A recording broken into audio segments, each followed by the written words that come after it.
इंदुरानी की आंखों में अब एक नई चमक थी। एक ऐसी चमक जो सीधे तेज प्रताप की बर्बादी की तरफ इशारा कर रही थी। और किसी को कानों कान खबर तक नहीं थी कि ये तूफान कितना भयानक होने वाला है।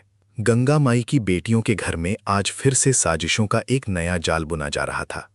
और इस बार उस जाल की डोर थामे हुए थीं खुद इंदुरानी, जिसकी आंखों में नफरत की आग इतनी तेज जल रही थी कि वो किसी को भी किसी भी हद तक इस्तेमाल करने से पीछे नहीं हटने वाली थी। स्नेहा से उसकी दुश्मनी अब किसी पुरानी रंजिश से कहीं आगे निकल चुकी थी।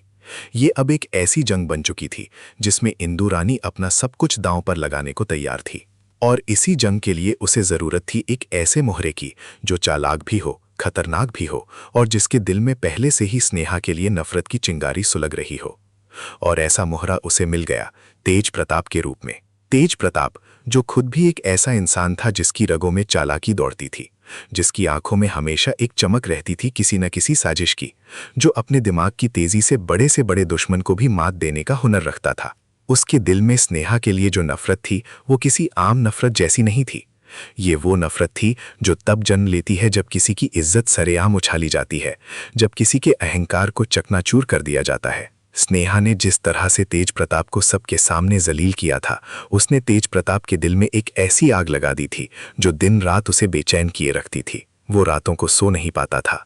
हर पल उसके दिमाग में सिर्फ एक ही बात चलती रहती थी कि कैसे वो स्नेहा को उसकी इस हरकत की सजा दे, कैसे वो उसे ऐसा सबक सिखाए कि स्नेहा जिंदगी भर याद रखे। लेकिन तेज प्रताप को यह बिल्कुल अंदाजा भी नहीं था कि जिस इंदुरानी से वो अब हाथ मिलाने जा रहा है, वो असल में उसे सिर्फ और सिर्फ एक हथियार की तरह इस्तेमाल करने की योजना बना चुकी है।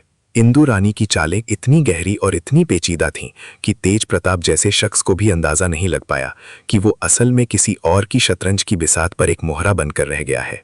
ये वाकई बहुत दिलचस्प होने वाला है, क्योंकि जब दो शातिर दिमाग आपस में हाथ मिलाते हैं तो असली खेल तभी शुरू होता है। एक तरफ इंदुरानी अपने मकसद को पूरा करने के लिए तेज प्रताप का सहारा ले रही है और दूसरी तरफ तेज प्रताप अपनी बेइज्जती का बदला लेने के लिए किसी भी हद तक जाने को तैयार बैठा है। ये मेल कितना खतरनाक साबित होगा ये आने वाला वक्त ही बताएगा, लेकिन इतना तय है कि स्नेहा की जिंदगी में अब एक नया तूफान आने वाला है। ऐसा तूफान जिसकी आहट तक अभी उसे महसूस नहीं हो रही। अभी फिलहाल तेज प्रताप अपनी पुरानी आदतों से बाज नहीं आ रहा है। वो एक बार फिर से बाजार में अपनी गुंडागर्दी दिखाते हुए नजर आता है, अपनी ताकत का घमंड दिखाते हुए, लोगों को डराते हुए, धमकाते हुए। उसकी आंखों में वही पुराना घमंड था, वही पुराना रोब जो वो हर किसी पर जमाना चाहता था। बाजार के लोग उसे देखकर सहम जाते थे। कोई उससे आंख मिलाने की हिम्मत नहीं करता था, क्योंकि सब जानते थे कि तेज प्रताप का गुस्सा कितना खतरनाक हो सकता है। लेकिन इस बार किस्मत को कुछ और ही मंजूर था।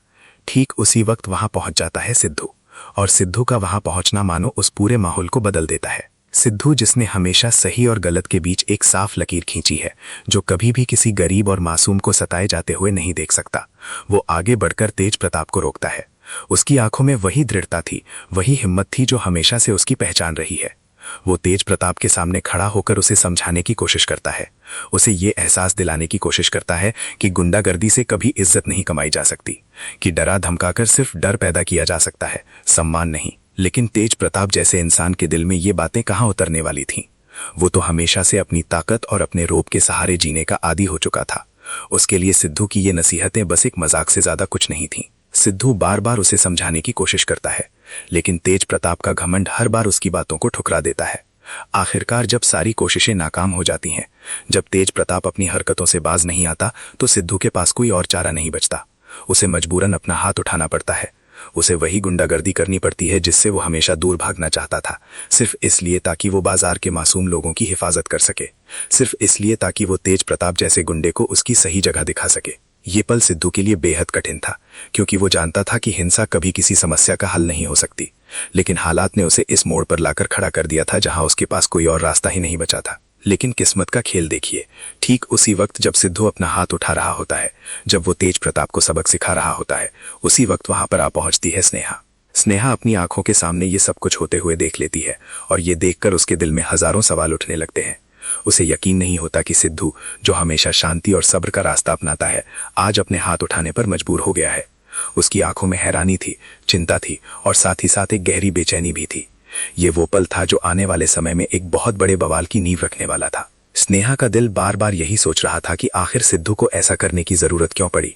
आखिर वो किस मजबूरी में आकर इतना बड़ा कदम उठाने पर मजबूर हुआ। वो जानती थी कि सिद्धू कभी बिना वजह किसी पर हाथ नहीं उठाता, लेकिन फिर भी उसके दिल में ये डर बैठ गया था कि कहीं ये रास्ता सिद्धू को किसी गलत दिशा में तो नहीं ले जा रहा। वो तुरंत आगे बढ़कर सिद्धू के पास पहुंचती है और उसे समझाने की कोशिश करती है। वो उसे डांटती भी है, ये पूछती है कि आखिर उसने इतना बड़ा कदम क्यों उठाया, गुंडागर्दी का रास्ता क्यों चुना। उसके स्वर में गुस्सा भी था और चिंता भी, क्योंकि वो दिल से सिद्धू की भलाई चाहती थी। स्नेहा सिद्धू को ये समझाने की कोशिश करती है कि दुनिया में अपनी इज्जत बनाने के और भी कई तरीके होते हैं, कि सिर्फ डरा धमका कर किसी का दिल नहीं जीता जा सकता, सिर्फ ताकत दिखाकर समाज में सम्मान नहीं पाया जा सकता। उसकी बातों में एक गहरी सच्चाई छिपी थी, एक ऐसा सबक जो हर किसी को सीखना चाहिए। वो सिद्धू से कहती है कि अगर वो सच में समाज में इज्जत कमाना चाहता है, अगर वो सच में लोगों के दिलों में अपनी जगह बनाना चाहता है, तो उसे मेहनत का रास्ता अपनाना होगा, ईमानदारी का रास्ता अपनाना होगा। डर के सहारे बनाई गई इज्जत कभी टिकाऊ नहीं होती, वो हमेशा एक झूठी चमक की तरह होती है जो कभी भी बिखर सकती है। स्नेहा सिद्धू की बातों को बहुत ध्यान से सुनता है। उसके अंदर एक हलचल सी मच जाती है।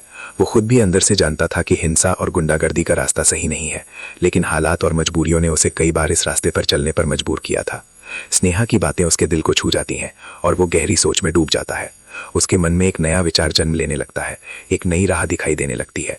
वो सोचने लगता है कि शायद स्नेहा सही कह रही है, शायद उसे अब अपनी जिंदगी का रुख बदलने की जरूरत है। आखिरकार सिद्धू एक बहुत बड़ा फैसला लेता है।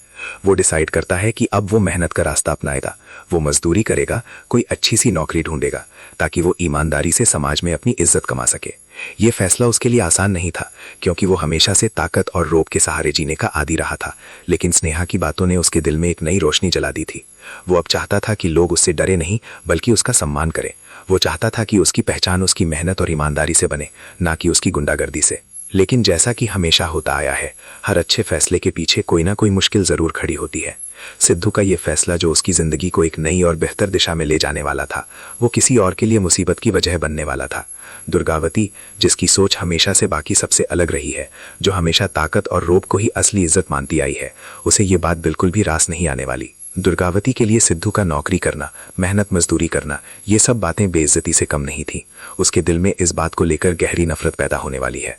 दुर्गावती ये मानने को बिल्कुल भी तैयार नहीं होगी कि आखिर उसके बेटे को मेहनत मजदूरी करने की क्या जरूरत है। उसकी सोच हमेशा से यही रही है कि उसका परिवार समाज में रोब और दबदबे से जाना जाए, ना कि मेहनत और ईमानदारी से। वो इस पूरे बदलाव का ठीकरा स्नेहा के सिर पर फोड़ेगी। उसके मन में ये बात घर कर जाएगी कि इस लड़की ने ही उसके बेटे को भड़काया है। इसी लड़की की वजह से उसका बेटा अपनी असली पहचान भूल बैठा है। दुर्गावती का गुस्सा अब सीधे स्नेहा की तरफ मुड़ने वाला है, और ये गुस्सा आने वाले समय में एक बहुत बड़े टकराव की शक्ल लेने वाला है। स्नेहा और दुर्गावती के बीच पहले से ही जो मतभेद थे, वो अब और भी ज्यादा गहरे होने वाले हैं। दोनों की सोच, दोनों के नजरिए में जमीन आसमान का फर्क है।